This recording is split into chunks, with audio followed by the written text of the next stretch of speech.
This is Chapter 4, The Aftermath, from a story called The Immortals Society, written by Anonymous. The penthouse felt colder than before. The view that once dazzled him now seemed distant, unreal, like a stage set built to keep the world out. Jack spent days sleeping, then wandering the apartment in quiet confusion. His parents spoke in hushed tones with strangers, men and women who all looked too young, too beautiful, too perfect. They brought files, tablets, names. Jack listened from behind the half-open door of his room. "The breach must be investigated," said a man with silver eyes. "How did the information leak?" "We believe the kidnapper had a contact in Zurich," another replied. "Someone who used to belong to the society." "Used to?" Adrian asked. The man's tone hardened. He defected, chose mortality, but before he left, he took the knowledge with him. Jack stepped back, the floor cool under his bare feet. Chose mortality? He wondered how that worked. One evening, unable to sleep, Jack wandered into the library. The hidden door behind the bookshelf stood slightly ajar. He stepped inside. The room smelled of cedar and old paper. Candles flickered in the glass lanterns. On the far wall hung portraits, hundreds of them, arranged like a family tree stretching back centuries. At the top were faces he didn't recognize. Below, more familiar ones, his grandparents, great-grandparents, and finally, his own parents. Every face was young, ageless, eyes bright with something both alive and haunted. Beneath each portrait was a brass plate with 2 dates. The first marked the person's birth. The second, a single word. Choice. He ran his fingers over one plate. Eleanor Rowan, born 1884. Choice, 1909. He froze. 1884, he whispered. His mother was over 140 years old. Behind him, a voice spoke softly. "You weren't supposed to see this yet." Jack turned. Adrian stood in the doorway, a shadow framed by the warm light. His expression was unreadable. "I needed to know," Jack said. "You've been lying to me my whole life." His father sighed, stepping closer. "Not lying, protecting you." "From what? From knowing what I am?"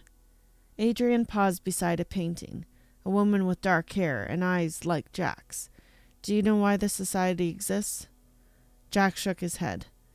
"Because the world isn't ready for us," Adrian said. "Immortality isn't a gift, Jack. It's a responsibility. If the wrong people understood how it worked, there would be no end to the greed, the violence, the wars fought to possess it. So we keep it to ourselves. We live quietly, invisibly."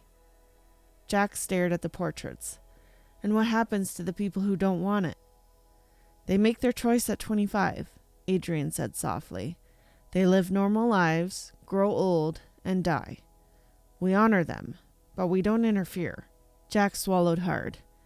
"And if I don't choose it?" "Then you'll be mortal," Adrian said.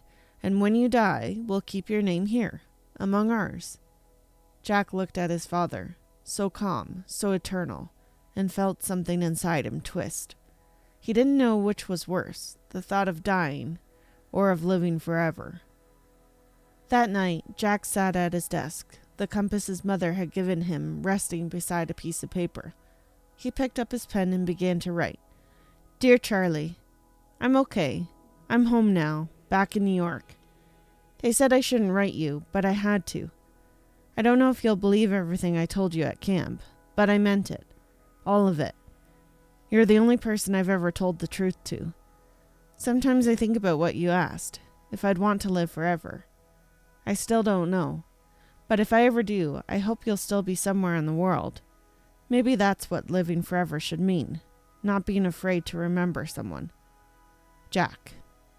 He folded the letter, slipped it into an envelope, and tucked it inside a drawer he knew his parents never opened. Then he held up the compass.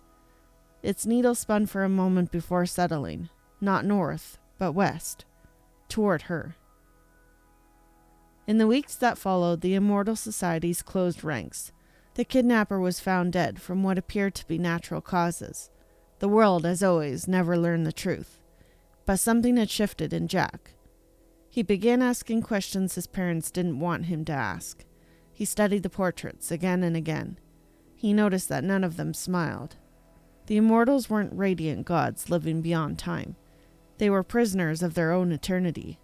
And Jack, still years away from his 25th birthday, began to understand what immortality might cost him.